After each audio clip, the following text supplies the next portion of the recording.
Good afternoon, everyone. I hope you had a great lunch. And you're in the right session today. We're going to be talking about technology trends. I'll be your moderator today. I'm Jim Buntrock. I work at the Mayo Clinic. I'm the IT director for the Center for Individualized Medicine. And I'm also the vice chair for Information Management Analytics. So I was assigned this topic, and I'm pretty excited because we have sort of a great panel today to talk about technology, to talk about intellectual property. And I'll kind of repeat what I said at my Omics 101.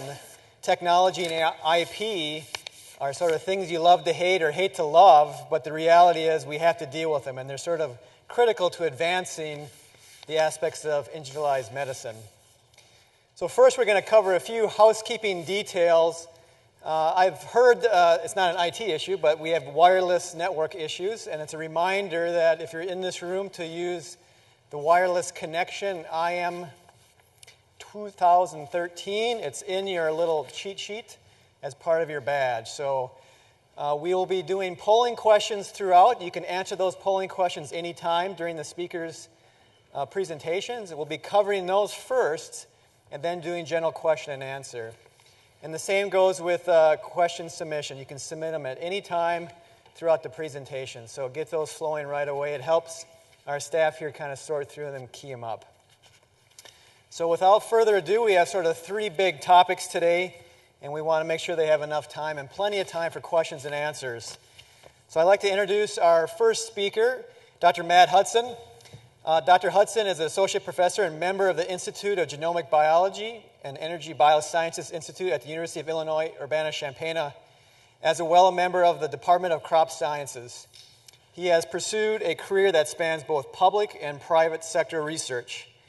His research interests center on the use of high-performance computational techniques to pursue questions in genomic biology. The title of his speech is Computational Challenges in Genomic Cancer Medicine. Please join me in welcoming Dr. Hudson.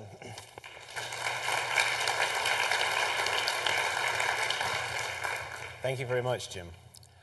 So I'm going to try and give you guys a run-through of what I see as the biggest barriers to producing a genomic analysis system for cancer therapy that will move into the clinical arena and where the IT challenges are in that. So a lot of people mention the size of the human genome. You get about 3 billion bases from your mom, a little less from your dad if you're male. And this can lead to a problem called genome envy that we sometimes see. But 6 billion bases, that's 6 billion letters, that's not even 6 billion bytes in a computer. That's not big data by today's standards. So there are movies that are bigger data than that. So why is the big data a challenge is what I'm going to talk about today. So the big issue here is, yes, there's 6 billion bases in that first egg cell that every adult starts off at. But in the process of that egg cell growing into, say, Queen Elizabeth II here, it's got to divide a whole bunch of times. An adult's got something in the range of 100 trillion cells. So in that process, mutations tend to accumulate. In particular, stem cells have to divide between 10 and 100 times per year, so by the time you get to my age or Queen Elizabeth's age, you've accumulated several mutations in those stem cells. The mutation rate is only 1 in 10 million or maybe 1 in 100 million per cell per year, but there's a lot of cells and there's maybe 25,000 genes. So in an adult middle age, every cell may have maybe 10 genic mutations. Those earlier mutations that occurred during development may form whole sectors in the body. And if you're unfortunate enough to have something like Fanconi anemia that predisposes you to cancer, or you're foolish enough to smoke, those numbers are going to be a lot higher. You're going to have a much higher mutation rate. So each human is a huge population when you're thinking about cancer. In fact, the number of individual cell lineages within a human is larger than the number of individual germline lineages in the entire human population that ever lived. So now we start to see why cancer in particular, which is a somatic problem, generally not a congenital problem, is a very serious computational challenge.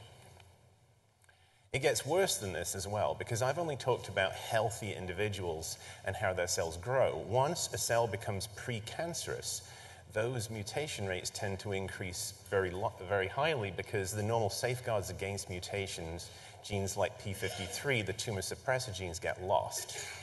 So within a tumor, the somatic mutation complexity is even higher.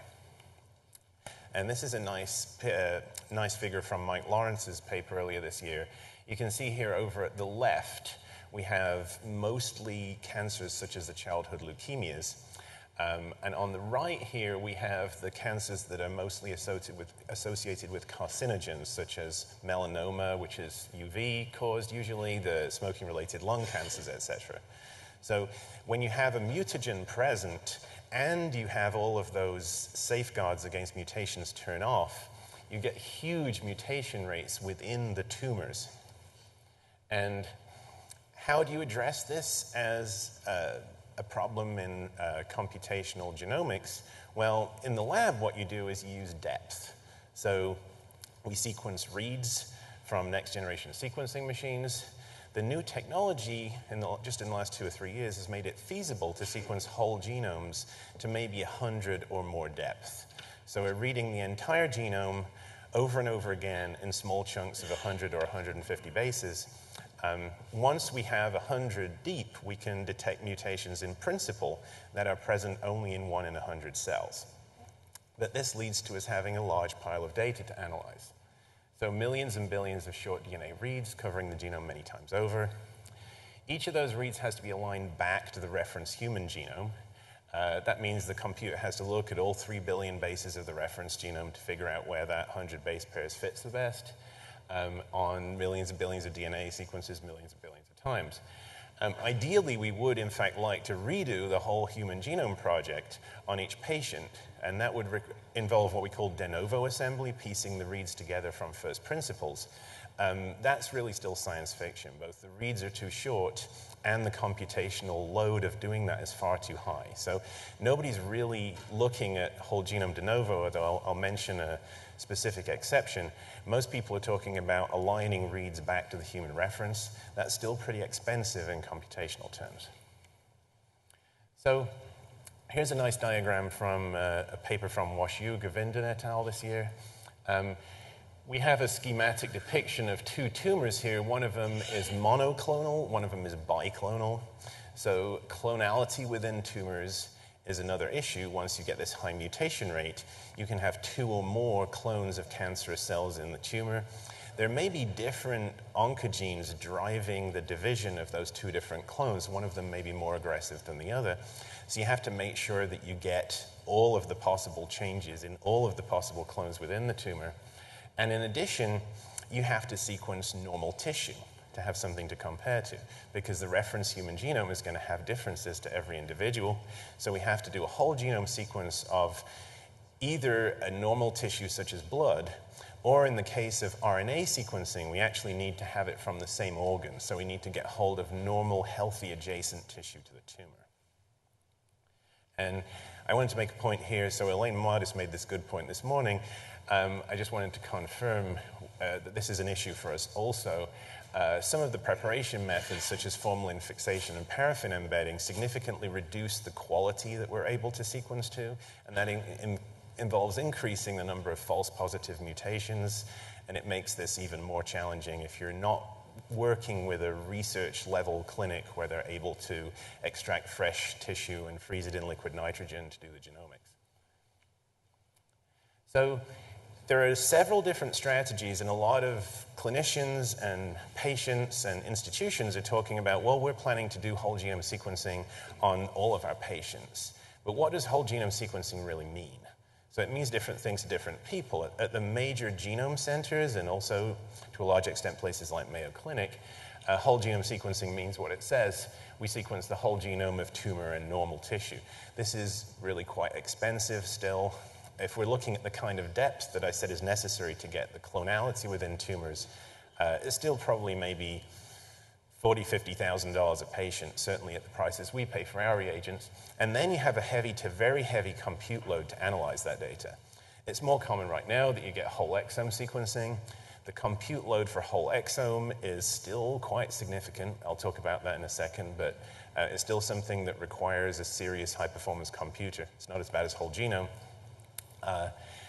The partial exome that you hear about, the gene panels people like Foundation Medicine are using, those computational problems are a lot more trivial, so I'm not really going to talk about that anymore. And I did want to mention that Elaine Mardis this morning introduced the WashU approach of doing whole genome sequencing and whole exome sequencing and RNA sequencing. And this is an extreme compute load, both from the sequencing point of view and the compute side.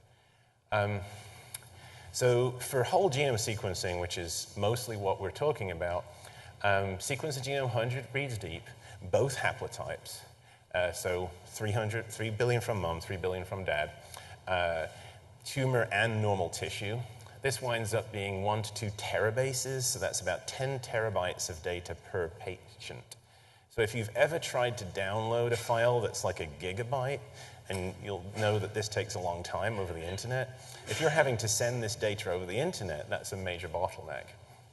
That produces 10 to 20 billion individual sequence reads.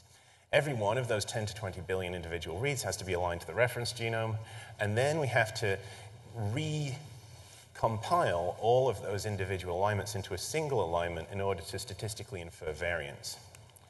So there's another issue also, which is that when you align the reads to the genome, there's this really neat, clever program that most people are using to do this called BWA. I'm not going to go into the details, but BWA is extremely fast and efficient, and that's why most people are using it. The compute load is one of the lowest. However, this graph is from the author of BWA, and you can see BWA here is the red line with the crosses, but essentially this is how many mistakes the aligners make. And the best in terms of the least mistakes is clearly NovoAlign, which is the sort of brownish line with the circles. So why isn't everyone using NovoAlign to do their genomes? Well, it's because it's a lot slower. It's a lot more computationally expensive. So this is a choice you have to make. In BWA, just that alignment of all of the reads to the genome takes about 1,000 to 2,000 hours of a single processor, which we call a core. So that's 1,000 to 2,000 core hours just for the alignment of the whole genome sequence. That would be 20 days on a brand new quad-core computer running flat out on your desktop. So we have to use a compute cluster for that. It might take a day on a compute cluster.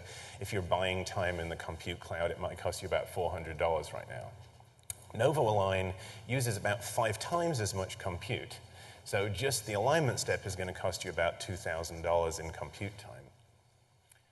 Once all the reads are assembled to the genome, we then have to compile it into a single alignment and use statistical tools to look for changes that are significant. So this is an example of a pipeline that was developed at Mayo Clinic by the Bioinformatics Core Group, and we have been working as University of Illinois, NCSA, and HPC Bio with Mayo Clinic on this to try and get it optimized for running on more high-performance machines so that more data can be processed from more patients. You can see that every one of these boxes here represents what is on its own a very complex software package with a lot of different functions and options. So developing a pipeline like this takes a lot of time. Implementing it and maintaining it takes a lot of people and a lot of effort. And you can see that this is divided between NCSA and Mayo, so that in the case of at least some of these runs, the bigger runs, the more expensive jobs get run on the larger machines at the National Center for Supercomputer Applications at Illinois. Using NovoAlign as the main alignment engine in this increases the confidence. So when you say to a clinician, well, we've got this computationally cheaper method, it might make some mistakes, or there's this other method, it's a bit more expensive, but it makes nowhere near as many mistakes. A lot of people are going to choose the one that makes fewer mistakes, even though it takes longer and it's more expensive. So running this pipeline on a whole exome sequence is about 4 hours on our private sector partner cluster called iForge. It takes about a $60 fee if you're paying for this as a private entity. A whole genome sequence through this pipeline, you're looking at maybe 2 days, maybe $1,000 on iForge using NovoAlign. So that's relatively good. It's significantly cheaper and only a little quicker if we use BWA. I'll talk about why in a second. But then what you end up with is maybe 100,000 variants in those high variant level tumors. So not many oncologists are going to want to go through 100,000 variants. Even to have a bioinformatician vet them first, you're looking at a lot of people time to get that to the point where you can use it for treatment. So also not all of these are true positives because, as I mentioned, if you're sequencing deeply, errors in the read, errors in the reverse transcription, errors in the caused by formalin fixation, paraffin embedding, all of these things are going to contribute to false positive levels. So I wanted to mention the WashU group.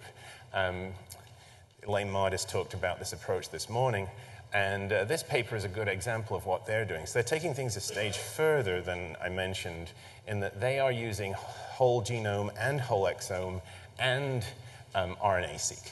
So here on the left, we have whole genome, whole exome, RNAseq, and then basically the two boxes on the top left are doing what that genome GPS pipeline I mentioned earlier did. And what the rest of them are doing is they're cross-validating those mutations that are detected in the whole genome sequence with the whole exome sequence to exclude false positives. They're looking for whether those mutations are expressed in coding sequence using the RNAseq. And they're integrating all of that. They're doing de novo assembly to validate structural variants where false positives are very common. And after all this is through, they then look for pathways that appear to be significantly changed, both in terms of expression and mutation. And those are pushed into a drug-gene interaction database. And clinically actionable pathways and drug-gene interactions are identified at the end of the pipeline. So most of this is automated. There's still some human-guided steps, but, oops, wrong button, sorry. Essentially, we've been working with a company that I'm affiliated with WashU, to implement this in specially designed hardware cluster. It's a small cluster, about 5 nodes. It runs for about 10 days on this small cluster to analyze one patient.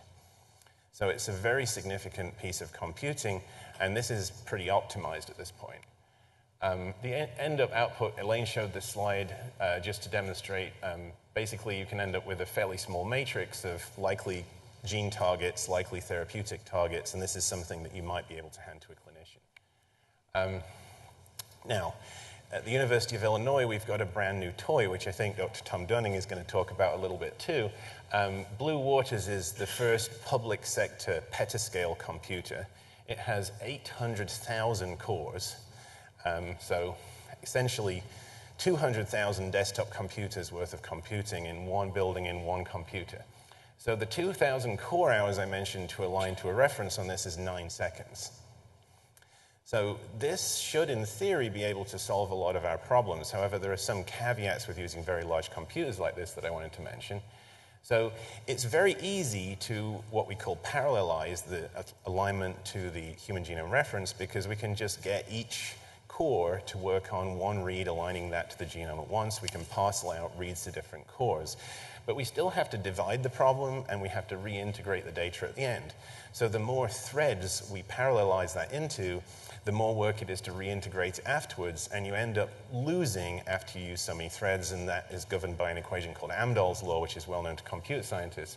Essentially, if p is 0.9, 90% of the algorithm can be parallelized. There's no more point using more than about 10 processors on that job.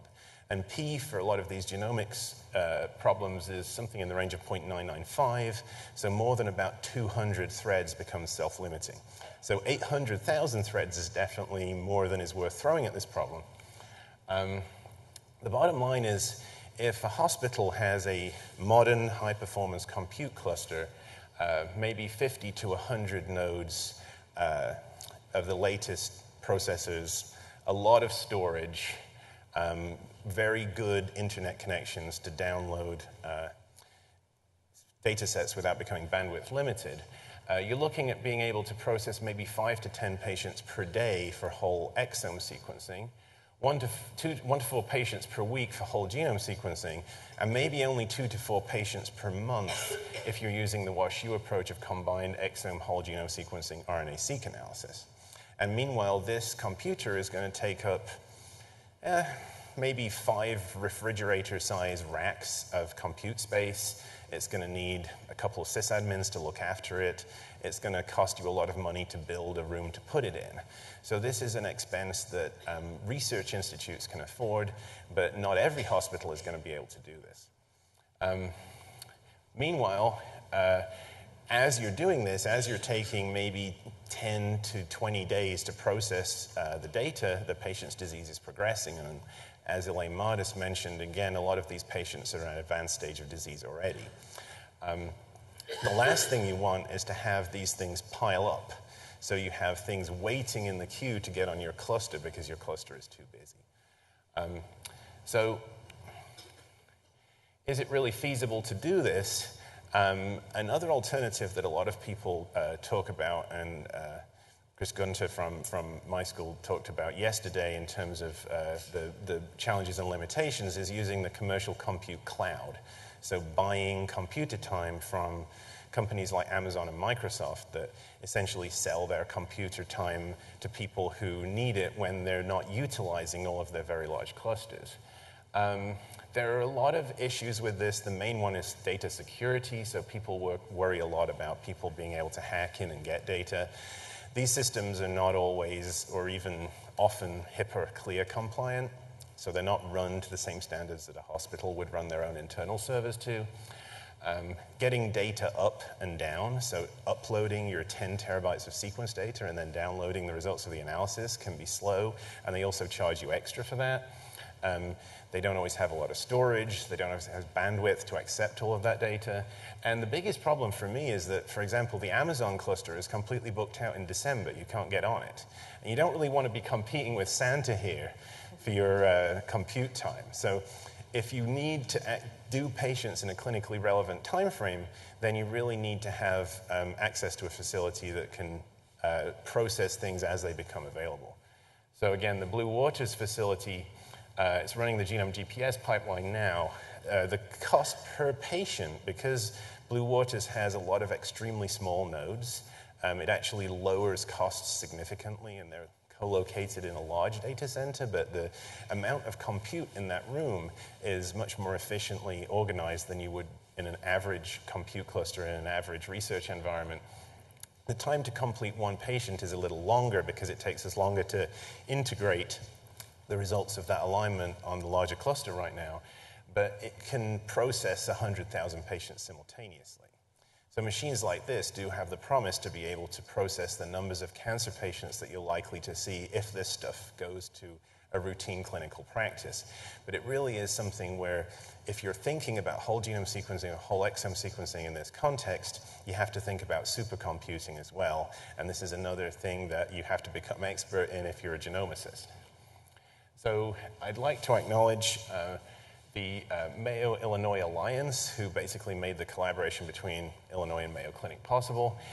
All these guys in the bioinformatics core group at Mayo who essentially developed the Genome GPS pipeline, and these guys at HPC Bio and NCSA who did the optimization and ran these and got the benchmarks on the NCSA systems. I'd also like to acknowledge these 6 people who did most of the work on creating the WashU pipeline, and Curtis Davis, Mark Green, and the MulticoreWare team who implemented the WashU pipeline on the specific cluster that I mentioned and gave me the benchmarks for that. Okay.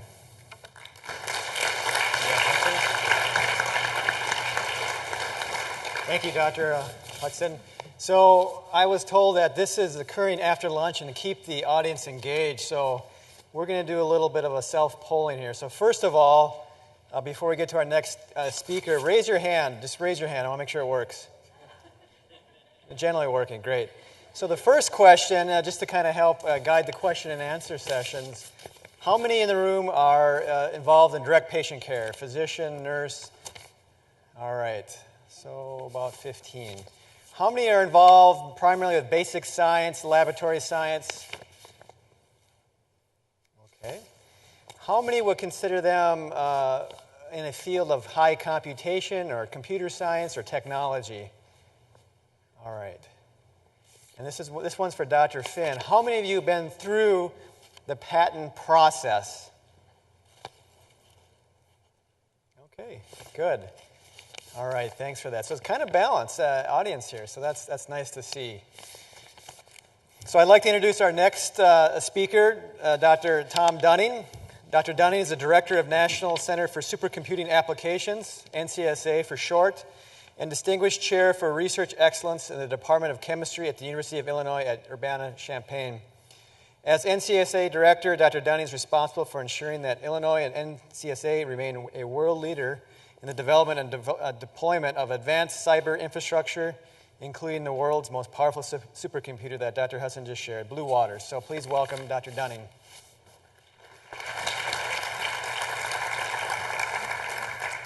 Thank you. It's certainly a pleasure to be here. It's been an exciting 2 days for me, from somebody that's a chemist by background, but also interested in the use of computing in research. It's been great to see the work that you've been doing and the challenge that you face as you try to move medicine from the population level down to the individual level.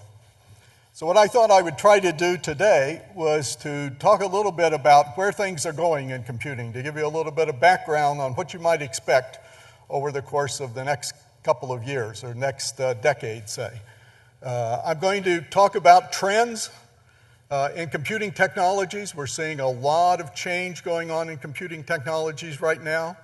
The major goal at this point forward is going to be to reduce the cost and energy consumption associated with computing, with the idea that there will be machines to do the kind of work that Dr. Hudson mentioned in your laboratory or in your facility. Clearly, that does not work at this particular point, but I think over the course of the next decade, that certainly will become a reality. I'd also like to discuss the computational aspects of some of the work that we're doing in data-intensive science, because some of that might be applicable to the kind of work that you'll be doing in individualized medicine. So let me first talk about the directions in computing technology. As I mentioned, there are tremendous changes going on in computing technology that's going to continue over the course of the next decade. It's going to result in petascale computing systems like Blue Waters that will actually fit in your laboratories, fit in your institutions. But there's a lot of challenges that we have to overcome before we can realize the opportunities that are promised by that. So how are things changing? Well, there was the old saw that we had over the course of the past 20 years that if your computer's too slow, you just wait for a couple of years and the computer will be twice as fast. And if you wait for a couple more years, it'll be 4 times as fast. What we were seeing was an increasing progression in computing power, and that's illustrated in this plot. And that held until the early 2000s. In fact, I have a headline from 2000 that says Intel was predicting that we would have a 10 gigahertz computer by 2005. We did not have a 10 gigahertz computer by 2005. In fact, by 2005, the computers weren't any faster than they were in 2002 and in 2003. So all of a sudden, the speed of computers flattened out. To compensate for that, the computing industry started using Moore's law to increase the number of cores that you had on the computer. They couldn't increase the speed of the computer, but they could increase the number of cores on the computer. And so what we've seen since 2005 are first dual processors and then quad processors, and now we're in 8 processors, and people are already looking on to the 12 to 16 core system. That's going to continue. What was the problem? Anybody who has ever put their laptop actually on their lap realizes there's a tremendous amount of heat that's produced by that processor. And in fact, this is a plot of the number of watts per square centimeter of heat given off by a processor. As the frequency increased, the chip size decreased. And as you see with the Pentium 4, we were actually already approaching the amount of heat given off by a nuclear reactor. If they had continued on that trajectory, in fact, they would have gotten to the point where the silicon would melt before it would actually do anything useful. So it was the amount of heat being produced that led to this flattening in the frequency of which the chips ran, and therefore the computing power that we had. And so today's processors, you can see some of the latest processors here, the PowerPC, for example, that's in the Blue Gene Q system, that has 16 cores on it. There are actually 18 cores that IBM doesn't often tell you about because one of them's running the operating system, and the other is a spare, just in case one of the 16 goes bad, it'll immediately be able to call up another core for use. Power 7 has 8 cores in it. The Interlagos processor from AMD is actually interesting in that it has 8 floating point units but 16 integer units. So there are 2 integer units for every floating point unit. So if you have a job mix that's very heavy on integers, this is actually going to be an extremely interesting machine to use. So this trend is going to continue. We're going to continue to see the number of cores increasing. So if your application, whatever application that you have, perhaps the ones that Dr. Hudson mentioned, unless you can run it in parallel, you're not going to get satisfactory performance out of your computing systems. Not only that, but things are actually going to get a lot worse because there are some new technologies that are now on the horizon, the so-called mini-core chips. So the previous chips, where there were a few cores on each chip, those are usually referred to as multi-core chips. We're now entering a mini-core chip era, something like the NVIDIA Kepler, for example, that has 512 cores on it. The Intel Phi with 62 cores on it. The AMD Llano, which has 4 x86 cores on it, then a whole bunch of stream processors. So computer chip architectures are getting more complicated. These are extremely powerful chips, but you're going to have to rewrite your applications to be able to fully take advantage of the amount of power that they promise. And this gives you an idea of what some of the complexity is like in these chips. This is the Fermi chip, which was the chip that preceded the Kepler chip from NVIDIA. You can see it has 16 stream processing units on each chip. Each of those stream processing units actually has 32 cores associated with it. Those cores actually turn out to be extremely simple, but in some ways also extremely powerful. So again, everything is becoming parallel to take advantage of this type of computing technology. Your applications need to be rethought and need to be formulated in a way that can take advantage of their architectures. What we're going to see now, and what we are actually already seeing, as I'll show you, is in fact a combination of those 2 types of chips that I told you about, the multi-core chips and the mini-core chips. We currently have computing systems that have ganged together a multi-core chip and a mini-core chip, so that the work that is predominantly sequential or only can parallelize to a modest amount, those are all done on the CPU chip. The part of the application that can really parallelize and really needs a lot of raw computing power, that's shipped over to the GPU. And in fact, the system switches back and forth between the 2 depending on exactly what the load is. But none of this will come free. All of this will require reprogramming the applications that you have to take advantage of these new types of technologies. Well, that's one part of the problem. That's the compute part of the problem. You're obviously very interested in data issues. So what's been happening in data issues? And the main message there is things are just as exciting in that area as they are in the compute part.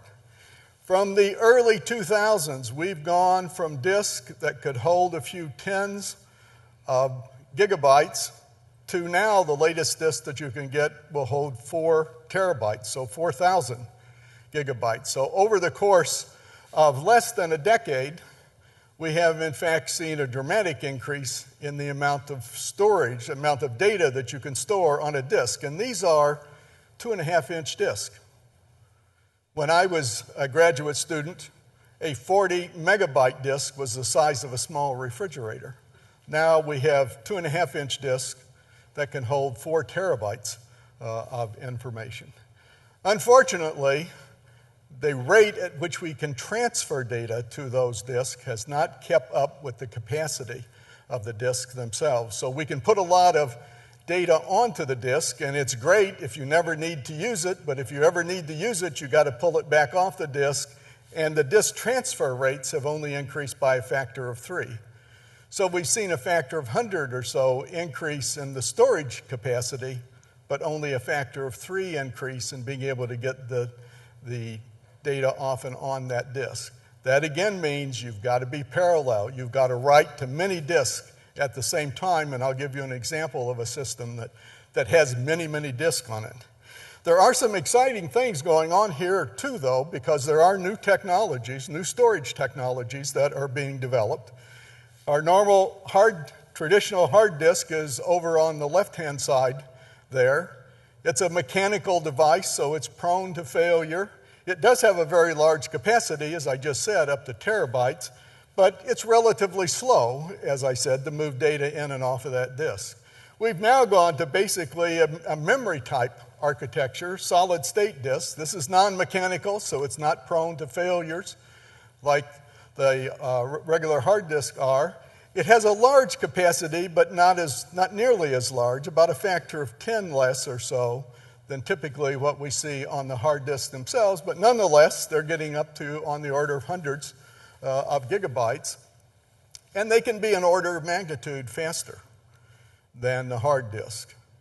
So we're going to see over the course of the next few years, we're going to see more and more emphasis on solid-state disks, less and less emphasis on hard disk, although hard disk might be used for the enormous storage capacity that they have, but your working set would undoubtedly be put on the very much faster solid-state disks themselves. And in fact, this is the case in the computing system that Dr. Hudson referred to at Illinois, which is Blue Waters. This is a system that has over 22,000 nodes that are CPU nodes, so there are 2 CPUs on each of those nodes. It has another 5,000 GPU nodes, so if your application can take advantage of the enormous power associated with the GPU, then you can use that system, and it has over 1,500 terabytes of memory associated with it. So if you're lucky, you've got a laptop computer that's maybe 4 or 8 gigabytes. Here we're talking about 1,500 terabytes of memory in this system.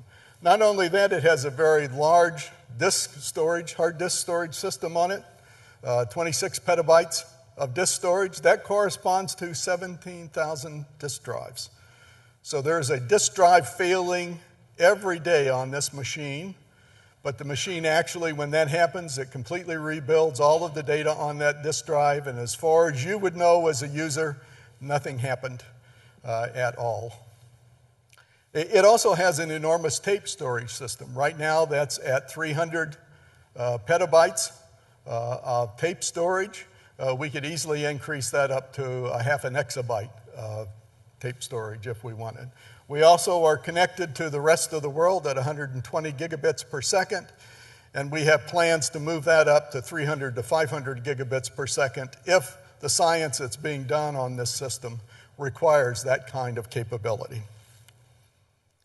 So I think clearly what you see from all of this is that you're going to have to start thinking in parallel. All of your software is going to have to be written with parallelization in mind, whether it's the computation that you're doing, the analysis of the genome itself, or whether it's dealing with the enormous amount of data that you have. Everything is going to have to be done in parallel from this point on. There's no magic bullet that we can come up with at this point that's going to prevent that from happening. But if you can parallelize your code, if you can make an effective use of all those cores and all of those disk drives, the cost is dropping dramatically, as well as the kind of environment you need to be able to support these kinds of systems themselves.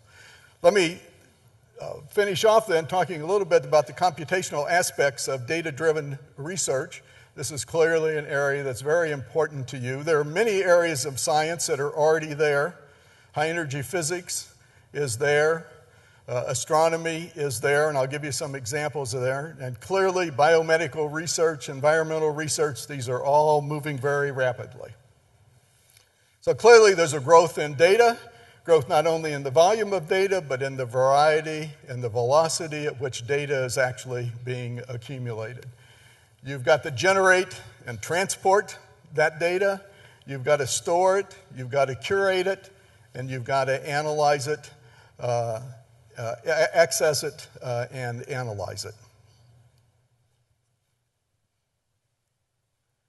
So what are some aspects of data science that you need to be aware of? We typically distinguish two types of analysis. One is called data analytics and one is called data analysis. In data analytics, we're using automated reasoning or machine learning to look through vast amounts of data and look for correlations. We find all of these patients had this side effect to this drug if they had these common traits. That's automated learning. That's being able to use computers to look through vast quantities of data looking for correlations. This correlates with that. Doesn't tell you why it's happening. There's no causality there, but it does tell you that something is happening, and that in and of itself can be extremely valuable. Data analysis, on the other hand, really is a search for causality. This is, oops.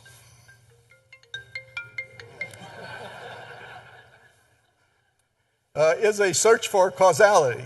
You're really trying to understand why something is happening, not just that it's happening itself. This is a much longer term, much more difficult process than just looking for correlations themselves. So you'll see both of these being applied in the area. And then, of course, there's decision support. At the end, you've got to develop a system so that a physician can sit down, conveniently gather all of the information he knows about his patient and uses that then to make an informed decision about what it is the patient's going to do. There are a few areas that I'll mention that we are already actively involved in all of that. This is just a high-level view of what a computational infrastructure looks like, all the way from the data sources themselves to the kind of support services that you need, the data curation, the data annotation, the data cataloging, the data services themselves, some kind of persistent data storage, data access, data navigation and discovery, the user environment itself. Whether it's a researcher or whether it's a doctor, you've got to worry about how all of that is being presented to the individual. So this is a relatively complex set of services and infrastructure that you need, but this is the kind of thing you have to think about as you start planning for these kinds of activities. So what are some examples of activities that we're currently involved in? One of them is the Dark Energy Survey. This is a survey, it's a telescope down in Chile on Cerro Tololo. It's a 4-meter mirror with a 570 megapixel camera on it. So think about the 16 or 24 megapixel camera that you have. This is a 570 megapixel camera that's on this one. The major thing is it generates 400 gigabytes of data per night, and in the course of 10 years, it'll generate about a petabyte of data. So the data is coming off of the telescope, and there's a whole process that we have to go through to get it ready to actually do research on that data. This looks like some of the pipelines that I saw being discussed yesterday in the sessions. The kind of analysis that you have to go through to take the data that comes off of the sequencer, say, and turn it into the assembled genome itself. The situation is going to get worse. When the LSST comes online at the end of this decade, we're talking now about a set of images in the image archive of 345 petabytes of data. So we've gone from 1 petabyte with that machine, with the previous Dark Energy Survey telescope, now to the Large Synoptic Survey telescope, we're going to have 345 petabytes of data. Again, a process that's very similar to analyze that data that I showed you to before. It's just the magnitude is much higher. We've also looked at decision support system. This is a seismic risk assessment decision support system. It's the framework for that. You need to identify the hazard, an earthquake, for example, on a particular fault in Southern California, maybe the New Madrid fault here in the Middle West itself. We have to have an inventory of what does the city actually look like, what does the area look like, what were the construction techniques used to build the buildings, the bridges, where are all the gas pipelines. And then we combine that with information coming from civil engineers that given a particular kind of ground motion, what's going to happen to those particular structures. We then integrate that all together to get an overall picture of what the impact of, say, an earthquake is going to be on this particular city. And this is something that's being used by the city of Memphis. It's been used by Istanbul. A number of countries around the world are now adopting this technology. And then finally, we sum all this up to provide information for the decision makers themselves. So again, a very complex process that one goes through. This is what the pipeline for that looks like, starting all the way from the hazard and ending up, for example, over here of do you need temporary housing? How many people are actually going to be displaced by the earthquake? What's the estimate on that? Because that's going to determine how much temporary housing you're actually going to need to respond to that particular kind of event.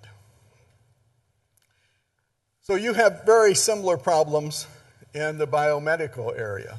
You have data coming from multiple sources. Maybe it's electronic medical records.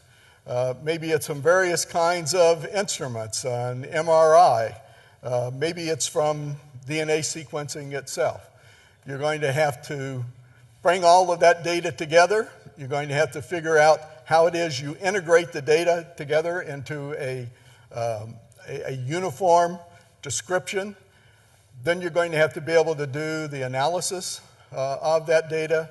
And finally, at the end, you'll need to present it to a physician who's trying to make a decision on what the best course of treatment is for the patient that's now sitting in the chair across from him. These are extremely daunting problems, but I have no doubt that working together we can solve these kinds of problems and really revolutionize medicine over the course of the next decade. With that, let me thank you, and I'll turn it over to our moderator. Thank you.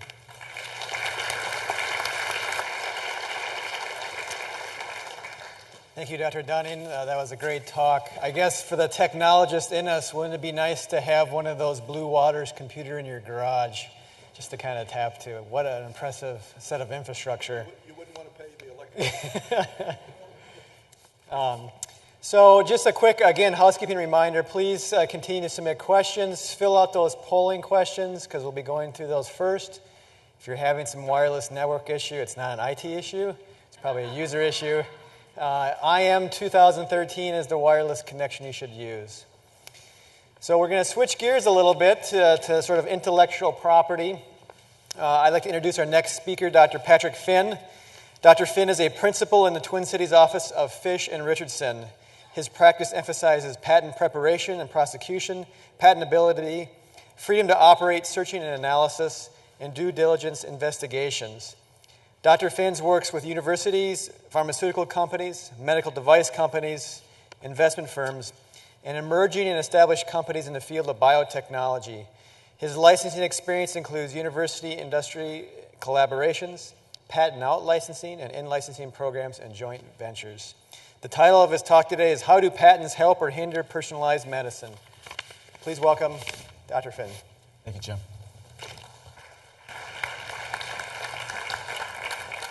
Well, thank you for joining us today, and now you listen to the token lawyer in the group here. I'm so glad to see that some of you have been through the patent process. That helps a lot. And I'm going to start by just a few comments about what a patent is so that we're all on the same page. And don't say, oh my goodness, here we go into a detailed analysis of what a patent is. But basically, I'm going to explain that a patent only gives you the right to exclude others to practice your invention. And as simple as that sounds, I cannot tell you how many times I've been on phone calls with CEOs and lead IP people in various companies, and they say, oh, hey, we got our patent today. That's great. I can go out now and practice my invention. No, it does not give you the right to practice your invention. All a patent does is give you the right to exclude others from practicing your invention. So if you keep that straight, you're probably better off than about 30% of the CEOs that I deal with. And it's very important to think about it that way because you'll see where the incentives fall and what some of the pros and cons are for patents in personalized medicine. So the first slide here, how do patents help personalized medicine? And one of the things that we learn is about patents, we realize that the whole idea comes from the Constitution. It's supposed to promote the useful arts and sciences. And so the idea here is that if you give somebody an incentive to exclude others from practicing your invention, you make that investment, that you'll get a reward at the end because other people won't just come back and copy it the minute you're done. And so the idea is that it promotes the discovery of biomarkers and treatments and gives you a reason to do that. Now, a lot of folks would argue that, you know what, that would happen anyway. You folks would be here analyzing the data, finding correlations, whether you got a patent at the end of the day or not. And that's true. A lot of people believe that, and that's the other side of the story. The second thing, though, is that a lot of folks believe that patents promote the investment into those discoveries. And I can tell you, in my practice, I've seen a lot of times where there's a wonderful discovery, whether it's a correlation for a great diagnostic for a very rare disease or a treatment, and if you do not have proper patent protection so that somebody can have a monopoly for a certain period of time afterwards, they don't make that investment into that technology. And so for certain technologies, without a good, strong patent, that may never end up in the clinic, at least not as soon as it could if you had the patent protection. So that's the argument. Others would argue, if it's really that good, someone's going to do it anyway. And so it really comes down to, I would argue each individual technology development, you have to look at them individually and say, is this something that's going to require a lot of investment? And if it is, there's no doubt that patents help promote that, get that to the clinic faster. Whereas on some discoveries, maybe you don't need that investment. Maybe there's already baseline technologies that you could follow, and so that's a lesser of an incentive. But those are the incentives. Those are the arguments on both sides for the initial discoveries and the subsequent investments in those discoveries.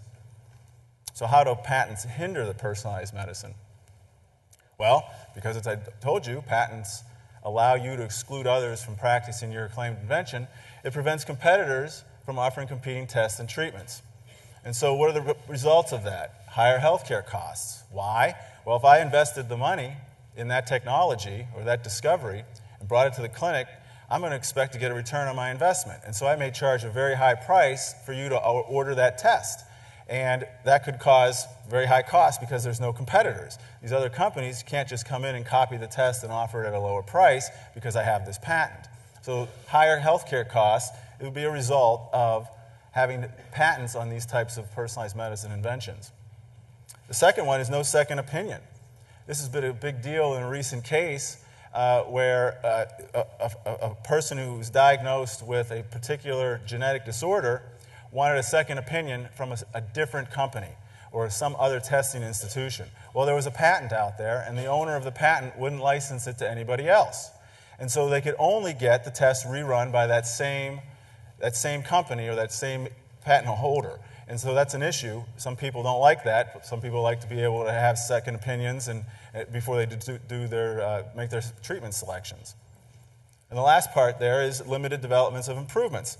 Some folks would argue that if you allow somebody to patent a certain area, a certain discovery, or a certain diagnostic marker, that would prevent other people from even doing the research in that area. They'd just be afraid to go into somebody else's patent territory, so they don't even do that research. So you could argue that because you allowed patents for these discoveries, that you've limited the progress of within those areas.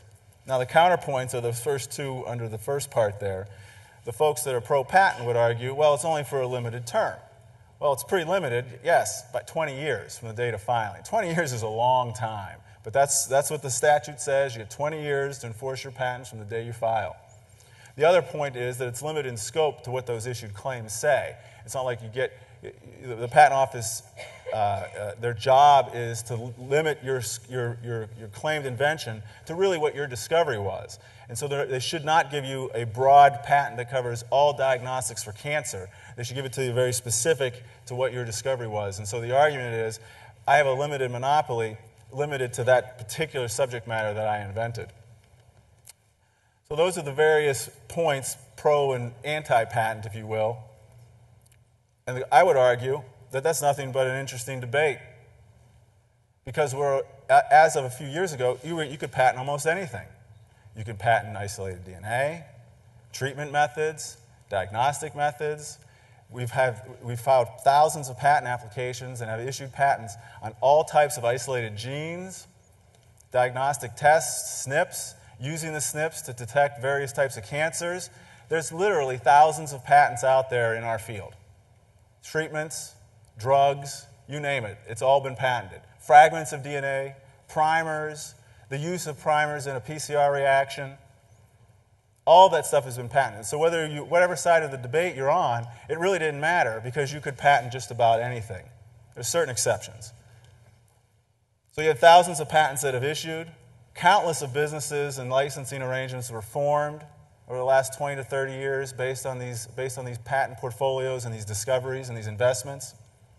And you had limited competition. Many diagnostic labs would simply refuse to offer a test if they thought that somebody had a patent in that area. So the patients would not have the ability to be tested with the greatest test if there was somebody who had a patent in that area. Unless it was licensed. Well, that all changed about 18 months ago. About 5 years ago or 6 years ago, actually maybe longer, maybe about 8 years ago, Mayo was sued by Prometheus. Prometheus had a patent on one of these correlations. In fact, it was actually a pretty bad patent. It wasn't that they discovered a new marker or a new correlation. What they found was that if you took a known drug, thiopurine, and it was known, this was all prior art. Everybody knew that you administered thiopurine to treat certain bowel syndromes, and that was metabolized in the metabolites in the body. And you would measure whether you had high levels of this particular metabolite, in which case you would want to cut the dose. And if you had a low level of this metabolite, you wanted to increase the dose. And so their invention was, the earlier guys got it wrong. The real cutoffs are 200 and 400, not 300 and 600. So that was their patent, the range. If you get a result and it's within this range and you think about the result, you think about whether you should increase the dose or reduce the dose, then you would be infringing this patent. Well, Mayo didn't like that, okay? They were sued. They never offered the test, but they defended themselves, and they took this case all the way to the Supreme Court. They lost the whole way there. They lost twice at the Federal Circuit. The Federal Circuit said, no, these claims are perfectly patentable. These are diagnostic claims. They discovered this range. They get a patent to this. The Supreme Court 9-0 did not agree with the Federal Circuit. Mayo won, and basically now, when you have a claim that is, when you have a discovery that's based purely on a correlation, and you try to stop anybody from using any aspect of that correlation, that's no longer patent-eligible subject matter in the United States. Dramatic change. So certain diagnostic claims are not patent-eligible. That was followed up very recently. That was about 18 months ago that came down. My phone's been ringing almost every day since then, analyzing issued patents and whether people should file patent applications on these types of discoveries. It's not as straightforward as I just explained it, but for this point, that's basically how that case went down. The second case was Myriad. You may have heard about this recently. This was about 3 months ago. It makes all kinds of headlines because people try to patent genes. Oh, you got patent genes. Should you be able to own genes or not? Well, no one's patenting genes per se, okay? Myriad did not patent genes. They patented isolated DNA. And the argument for the last 20 to 30 years that has been accepted in the patent world is that if you isolate the DNA, and the patent office agreed that this was patentable subject matter because it's isolated. Someone went in and took out that gene, and that's a discovery, and it's perfectly patentable. Until someone challenged that. It was largely undisputed for a very, very long time. Like I said, there's thousands of patents on isolated DNA out there. Entire companies were started based on this. Myriad, for example. So what did Myriad do? Well, Myriad discovered the location and the gene involved in breast cancer, BRCA1 and BRCA2. They have a lot of patents to both of those discoveries. They were on the lead story on NBC News when this discovery happened in 1993. This is a huge deal. Researchers were looking for this gene for a very long time. It's familial linkage to breast cancer and ovarian cancers. So they have a lot of patents that include a lot of different claims. The ones that were issued in this case were isolated nucleic acid claims. They had claims that covered isolated genomic DNA. So as long as it encoded BRCA1, then you would be infringing that patent. They also had claims to isolated cDNA. So where the introns are removed, and it's actually not mRNA, but it's cDNA. So it has T's instead of U's. So what did the Supreme Court say? Well, the Supreme Court said that those claims to the isolated nucleic acids that cover basically the gene, those are not patent eligible. So if you just look at the sequence, and you can find that sequence in the genome with the introns and exons, nothing removed, that's not patentable. However, the cDNAs is the product of human ingenuity. That's the way the court explained it, and because the cDNA does not exist in nature, that is perfectly patentable. That was the case that just came down, and so immediately when a lot of people heard these cases, they look at the Mayo decision, they look at the Myriad decision, they say, oh my goodness, this is great, we can now offer any of these tests, we don't have to worry about patents. I'll point out that you need to be cautious. cDNAs are patentable. If your diagnostic test or whatever assays you're doing involve making or using those cDNA sequences, you have to be very careful. Also, Myriad has a lot of other patents to other types of things, primer pairs, cell lines, whatnot. Everybody else does too. Patent attorneys, we're pretty smart people.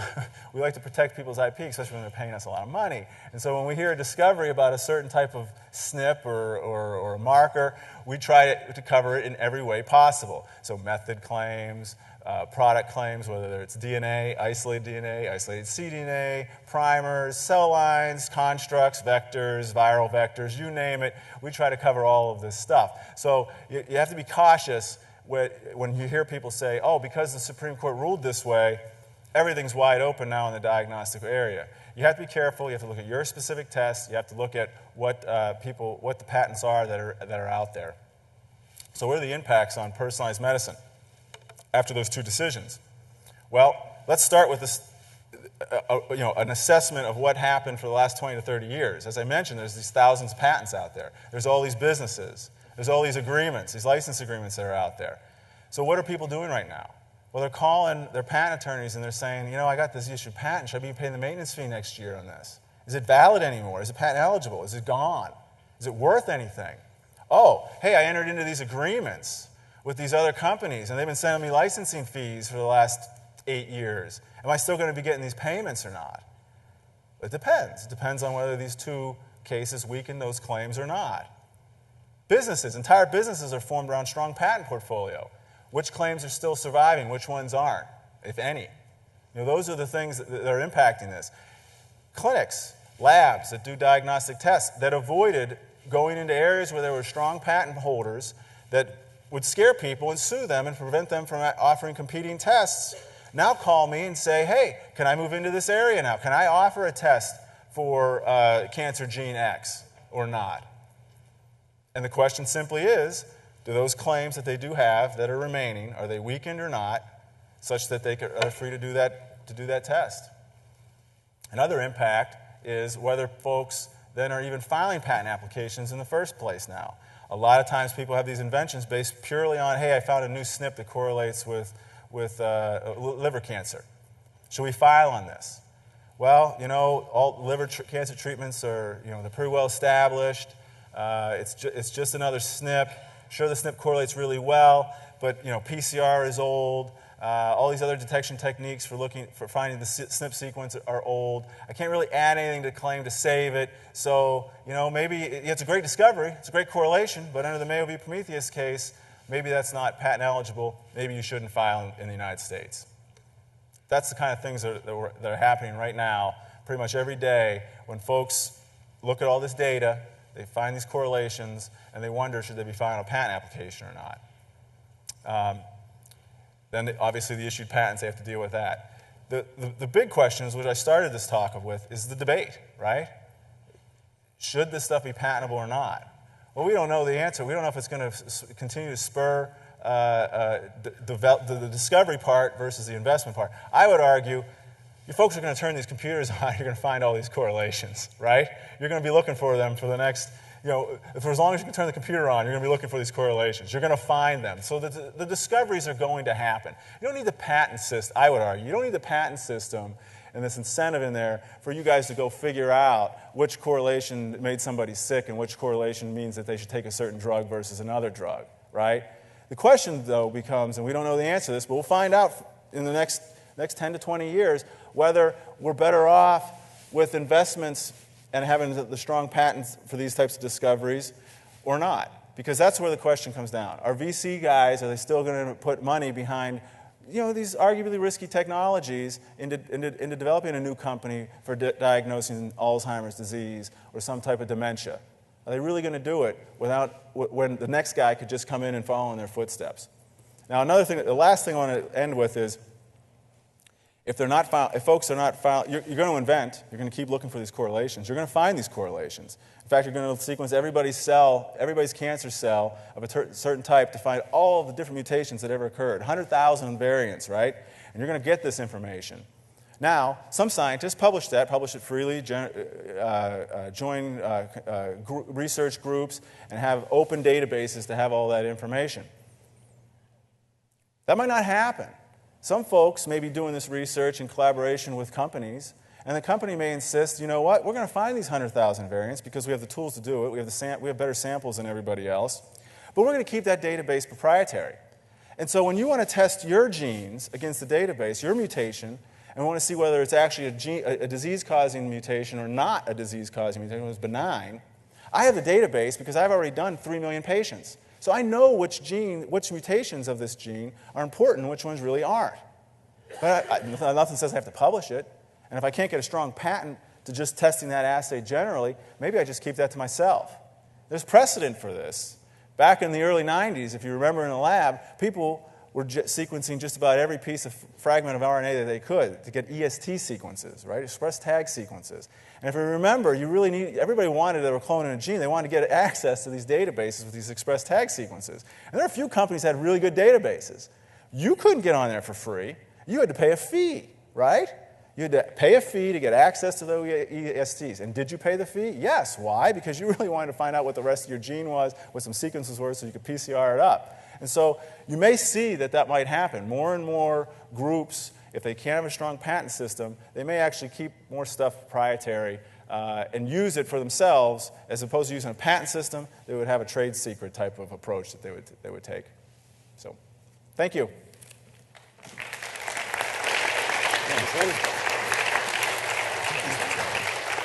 All right, thanks to all our speakers. So a little bit on computational challenges, supercomputing, big data, and of course intellectual property. So it's a great set of topics. We're going to start with our polling questions first and to see how you all responded to those. And then we'll get into some general questions.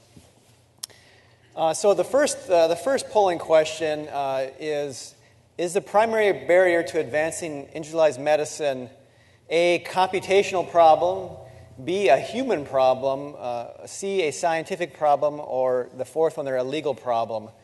And as people are filling in here, it's a computational problem that sort of overwhelms that answer set. So I'd like just to open it up to the panel here if you want to comment on that. I thought it might be more of a human problem, so I'll start with my opinion, but go ahead. I guess I'm a little surprised that it is not a scientific problem. From just what I've seen in the 2 days I've been here, there's still lots of unknowns out there. So you can only compute on what's known. It is true that the large amount of data you're starting to accumulate is going to represent an enormous computational problem. And so you're definitely going to need high-performance computing to advance this particular area. but it seems to me like it may be more of a balance between computing and science. So, Dr. Finn, on here, the legal problem, I guess there's no issues here, so it's only 7% of... That's excellent, yes. I would actually agree. I don't think that when I read the word advancing individualized medicine, I don't think that that's I don't think the patents fit in at that stage. I think folks, as I mentioned, are going to do these discoveries. They don't run and see whether there's a patent out there before they turn their computer on in the morning to find a correlation in some condition. So the advancement's going to happen. The question then is whether whether it'll end up in the clinic at some point. And like I said, a lot of discoveries advance in the clinic with minimal commercial investment. There may be strong patents, there may not be strong patents. So I think the percentages are probably right. I don't think that's a primary barrier. All right, let's go to our second polling question. I can get a $200 iPhone, I guess 5S now. Why not a $200 genome? And I know Dr. Hudson and I had this conversation. Well, technically, the iPhone is subsidized through your carrier, so it's probably about a $700 piece of equipment. So in either case, is it due to regulations, lack of competition in one or more of the fields, patent protection, all of the above and more, or none of the above? And I'm not actually seeing the bottom part of that. Maybe we can scroll down there. We can get the label at the bottom. There you go. It's all of the above, and then none of the above, and then lack of... That's a poorly designed question. Lack of competition in one or more fields or regulations. So I guess I'll just open to any comment. So I still have the 4, looking forward to the 5S, but is it the time coming? I mean, personally, I think that regulation is a lot more significant than that little blip there. I think the costs of the raw sequencing could get lower much more quickly if it weren't for HIPAA, CLIA, CAP, FDA type regulations that are there for very good reasons. But if they weren't there and you could make genome sequences in large factories in China the same way you make iPhones, then the prices would come down very quickly. And I think the same to some extent applies to the computational analysis aspects too. So it has always been interesting to me that we spend a lot of time talking about the $1,000 required to get the genome and not the amount of computing cost that will be required to assemble that genome and to be able to do even the preliminary analysis that you would want to do. So, I think in some ways we talk about the $1,000 genome. That may be $500 to get the sequence and $500 to do the assembly. Right. So it's really a tougher barrier than I think many people realize, just because of the amount of computing that's required to assemble it. Yeah, I've heard the variation that it's a $1,000 genome and a $100,000 analysis. Right, so. Yes. Let's go to our third polling question. Do the Supreme Court decisions on natural occurring genes change the legal dynamic for biomarker discovery and profitability? There's 3 responses, yes, no, and uncertain. So we have yes, uncertain, and no. So that's your question, Dr. Yeah, it's kind of a trick question because the discovery part, I would again argue that there's probably no impact. Folks are still going to make their discoveries. That's what we do as scientists. The profitability part of it, I think it's uncertain. Like as I mentioned earlier, I think certain technologies and discoveries will easily just transition into the clinic, and already are, whether there's patents or not. And then I think some of the more complex, more cost-intensive types of discoveries, to move them into the clinic, whether it's validation or regulatory approval that's required. Without a strong patent there, that could be a problem for that. But we don't know the answer yet. This debate, as I mentioned before, everything pretty much was patentable and was patented, and an entire diagnostic and medical treatment field has flourished in the United States. Whether that would have happened without the strong patent system or not, we don't know the answer to that. But now we've switched. We've moved away from pretty much anything is patentable. And now we're in an area where you cannot patent certain diagnostic discoveries, so certain correlations, and you cannot get broad claims on genomic DNA sequences. And so what's the impact of that? What is that going to have on investment and being able to transition certain discoveries into the clinic? We'll find out. Great, thanks. So we'll start with our general questions. I'll take actually moderator privilege first. This is an interesting one. I haven't been asked this personally. I get asked a lot about computation and storage and compute challenges. This is regarding the search for extraterrestrial intelligence at home project. And really, it's sort of that home computing where you can download a piece of software and that computing is shared across residential machines across the world. And I guess just a general computational question, is this a viable technique to solve some of the computational challenges that we face? Matt could probably answer that easier than I could, because part of it really depends on whether you can parcel things up in that finer grain that's associated with using, say, 1 million computers across the world. But if it can be, then that would be a viable approach to the problem. And there are certain kinds of problems. Protein folding, for example, is one problem now that is done on personal computers all across the world. And the people who do that tell me that sometimes that the people doing the work on their computers get very interested in the problem, and sometimes they get very good at making decisions about what it is the computer should do next. Yeah, I mean, I think the problem is, as Thom mentioned, the Amdahl's law limits the speed up you can actually get once you get past a certain point. So for some of the steps, like aligning reads to reference genomes, those could be parceled out. They could be run on personal computers across the internet. But there are additional issues you have to worry about if you're talking about this is confidential patient genome data. So do you really want to put your confidential patient genome data on the random PC of somebody on the internet?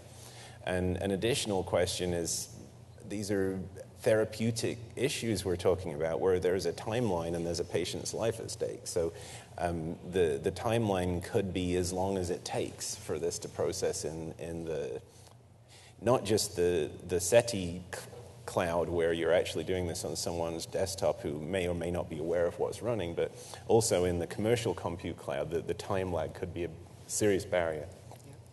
Great. So the first question from the audience is, how do you account for the rapid pace of change related to software algorithms needed for analysis, weighed against the need for software verification and validation for CLIA? And how does the cost of computing factor into decisions of value for the patient? I guess that's my question.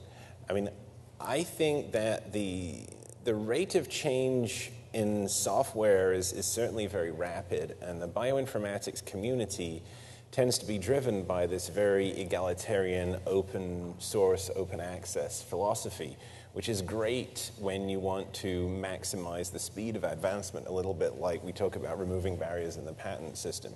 But when you start talking about having to have something CLIA HIPAA validated, and you start talking about the complexity of the pipelines that are used to analyze next-gen sequence data for something like cancer, there actually aren't all that many people out there that can say that we've CLIA and HIPAA validated our entire pipeline. And most of the people who are saying that are actually doing a lot of hands-on work. It's not all automated. There's a CLIA lab director and people like that involved in the process at every stage saying, okay, this variant, we need to take this one back. We need to do Sanger validation on this. This one's not valid. We're going to throw this out. So I think in terms of fully automating that CLIA HIPAA type pipeline, it's not happened yet. And I can see private sector companies springing up to try and exploit this. How good they'll be, whether any of them will be a Google or whether they're all pets.com, I'm not sure. But. All right, great, thanks. We'll switch to the second question here on sort of intellectual property. Often a discovery is being pursued by dozens, if not hundreds, of independent groups. Doesn't granting a patent to only the first to file squash more investment than it protects? Certainly could. Certainly could. That's the argument, that if you allow somebody to patent broadly, a fundamental discovery in an area. The folks who didn't file first, didn't make that discovery first, they may be fearful to doing further research in that area, and you may not get improvements within that area, at least initially. So that's a very good point. All right, we'll switch back to some technology trends. So a lot of the things we discussed today were mostly hardware improvements. Do you foresee algorithmic or software improvements in the near future that can make the leaps that raw hardware power can't do? For example, BWA was an incredible useful addition to the bioinformatics toolset that came from basic computer science. Yeah. Don't me to. We certainly, it's a very fair observation that we focused a lot on hardware. And in fact, the tradition over decades has been that algorithmic improvements are often just as valuable or more valuable than the hardware improvements themselves. So clearly one wants to have a balanced investment. And if you're looking at a research portfolio, you want to be investing some enabling current work to continue with the algorithms that's known, yet you want to keep investing in having people look at new ways of doing that kind of work, maybe a radically new way of doing it, which could, in the end up being just as important as any improvements in the hardware. Yeah, I think I'd add to that just that BWA is a great example because it really revolutionized the alignment to reference, which was by far the limiting step beforehand. And actually, NovoLine that I mentioned also was a huge step forward on similar algorithms from the past. But just as Thom mentioned for Moore's law in computer design, you reach a point of limiting returns when you advance software. So the early days of sequence alignment, people were making 5-10-fold speed gains every 2 or 3 years. More recently, those have slowed. And so I think in terms of some of the limiting steps like sequence to reference alignment in this area, we may be hitting that barrier and we may have to go into the hardware to accelerate things further. Great. So we'll switch gears here again. So with the current court case between Myriad and Ambry, gene by gene, if a clinician were to order BRCA1 or 2 genetic testing for their patient from a lab other than Myriad, would the clinician be infringing on Myriad's patents? We'll start with that part. Yeah, that's a very, very good question. Our firm, Fisher & Richardson, represents Myriad, so I can't answer that question as far as whether if you order the test for BRCA1 or 2, you're infringing or not. At least not in this forum. But I will answer an underlying question that's embedded there. A patent gives you, as I mentioned earlier, gives you the right to exclude others from practicing the invention. Well, what does that really mean? Well, it's make, use, sell, offer for sale, or import what's claimed. And so if I own a patent and I claim a widget, and you want to make that widget or use that widget, then arguably you are infringing my patent. So, sorry I couldn't be. So the second question, I guess, is very direct. Wouldn't it be the responsibility of the laboratory, not the clinician's personal responsibility if they order that test? Infringement doesn't care. It just asks, the law just asks, are you making, using, selling, offer for sale, or importing? And so either you're doing that or you're not. And of course, these cases are very, very complex. They have to figure out first what the scope of the claims are. Second, they have to figure out what your activity is. Are you exactly making the same test? Are you using the same test? What are you doing? And does it fall within the scope of that claim? And then if there's other parties involved, that makes it even more complex. Okay, great. So you mentioned that the need to rewrite software to leverage sort of the new architectures of the future, specifically GPUs or blue waters. Should we automatically convert the current software? And definitely probably submitted by technologists, is it financially worth the cost to convert? Take advantage of that new hardware. So the new technologies are giving you about an order of magnitude increase in compute capability. So if you can only solve your problem with that kind of increase, then it's something that you need to do.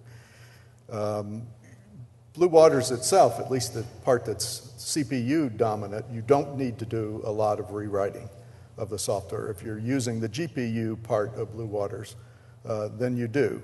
And right now, that whole area is in a huge state of flux because everybody recognizes that that type of technology won't be adopted unless we make it easier to write software for that. So there's a big push right now in trying to understand what type of new language or what type of constructs one would add to C to be able to effectively write code for the GPUs. Okay, great. So we've kind of answered that first question. How long does it take to up or download data to Blue Waters, and does this negate any gains in computation? One of the things that we did in designing Blue Waters is we wanted to make sure it was as balanced a machine as we possibly could. So I think yesterday I heard that GenBank is 150 terabytes or so. It would take you 2.5 minutes to load all of that data onto Blue Waters. And by the way, that would only be 10% of the memory on Blue Waters would all be needed to hold that particular database. So we designed it to be very effective at moving data around as well as very effective at computing. And that's something that this audience has, and I'm sure most of them do keep that in mind, which is why this question came up, because that balance is extremely important when you have problems that are dominated by the data, not problems that are dominated by the compute. I'd like to add to that, though, that a pipe's only as wide as its narrowest point. So Blue Waters can accept the whole of GenBank in 2 minutes. Whether NCBI could upload it that quickly is very questionable. All right. Actually, I'm going to go off script here and ask a question to Dr. Finn. Has there been any lawsuit for genotype testing being revealed inadvertently to an insurance company for a potential employer or employee? Could you ask that again? So has there been a lawsuit for genotype testing being revealed inadvertently to an insurance company by a potential employer? Yeah, not that I'm aware of. So this is inadvertent disclosure of information? Yeah, that's really not a patent issue. Right. That would be more of a privacy issue, I believe. So, yeah. Okay. Yeah.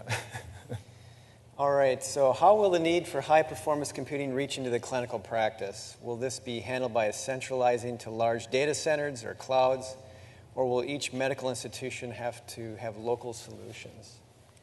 I can see that going several ways. I mean, I think large medical centers are probably going to want to own their own data capacity to some extent and not rely on other people. I think there's going to be a lot of private sector companies springing up, offering services here and there. Whether those companies are going to provide reliable enough or secure enough services for you is essentially up to you. So as I mentioned, there's a lot of issues with using a compute cloud that's used for things other than medical data in addition. So there's talk of biomedical specific, clear, HIPAA validated cloud computing coming out as a commercial service. I think it's too early to tell. There's also companies like Abena Technologies is one that will sell you a box. And their magic box will, you have that in your lab and that will do everything. And again, whether that's really true, I'm not so sure. So there's companies that sell hardware, there's companies that sell services, and there's build your own. And I think it's too early to say which one's going to win. So I'll follow up with a question that came out of our Omics 101. And one of the questions was, is on-premise hosting safer than cloud in terms of security of data? And I know it's a tricky question, but can you comment on that? There's a perception that maybe on-premise hosting of computers and applications is safer, but as we all know, there's all depends to that question. It's only as good as your security guy. Right, yeah. And one of the things that the big centers typically do very well is security. I mean, the last time that NCSA was broken into was back in 2004. And it actually was not because we were vulnerable, but it was because somebody that was using our system was vulnerable. So there are lots of issues associated with security, but that's going to be an increasing problem as one moves forward in the whole individualized medicine arena. But I would agree with Matt. I think it's the folks out here are the ones that are going to tell us in the end what is the most effective way to solve that problem. I don't think we have any wisdom to say at this point, other than saying this is complex and there are many issues that have to be balanced before that decision is made. I also say there's a lot at stake in the medical field, and medical people tend to be extremely conservative for obvious reasons about medical records and that kind of data. But there are other companies that one would expect to be also very secretive and very worried about confidentialities, people like banks, petrochemical companies, that have actually started doing a lot of their computing in the cloud. Okay, good. So has the rate of patent filing changed since the Supreme Court decisions? That's a very good question. First, it's probably too early to tell. The one case, the DNA case, is only 3 months old. The second factor to think about is that most folks are filing. There was actually another significant change to the patent laws that predated the Myriad decision. We switched to a first-to-invent country to a first-to-file country. And so now, instead of having a year grace period after your discovery and you publish it, you have to file before you publish. And so we're in line with the rest of the world. And so anyone who's filing in the United States, they're usually thinking of international rights anyway. And so an important point here is that a lot of the diagnostic correlation type of claims that the Mayo Prometheus case dealt with are still patentable in other jurisdictions, in Europe and Australia and various other countries. The same with the isolated DNA claims. Those claims have not been challenged in a lot of different jurisdictions and are considered perfectly patentable. And so when folks invent something in the United States, they ask, is this patentable? Well, the question is, yes, it's patentable in certain jurisdictions, but no, it's not patentable in other jurisdictions. The real question that folks ask themselves after the invention is, isn't this worth something? And the answer is, yeah, this is the best discovery ever. You're never going to hear an inventor say that their baby is ugly. It just doesn't happen. Their baby is the most beautiful baby in the world. And so they push to file the patent application, and then they ask me, well, can you get a patent anywhere? Can you get a patent in the United States? Can you get a patent in Europe? Can you get a patent somewhere else? And the answer is yes, maybe, I don't know. We need to wait a little bit longer. And so it's a great question.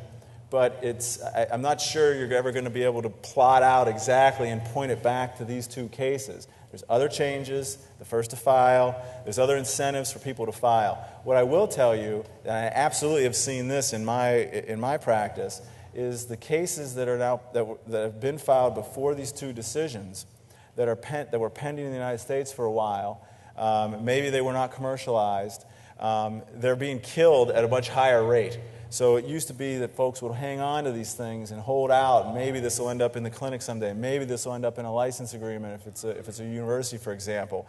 But those cases now are pretty much just being abandoned at a much higher rate. So it's not exactly the question of whether you see rejection in filings, but you certainly see people letting things go because they realize that their claims may have been weakened by these two cases, at least in the U.S. All right. So thank you, everyone. We're at time. I'd like to thank the audience for all those thoughtful questions, and also thank our speakers today and their presentations.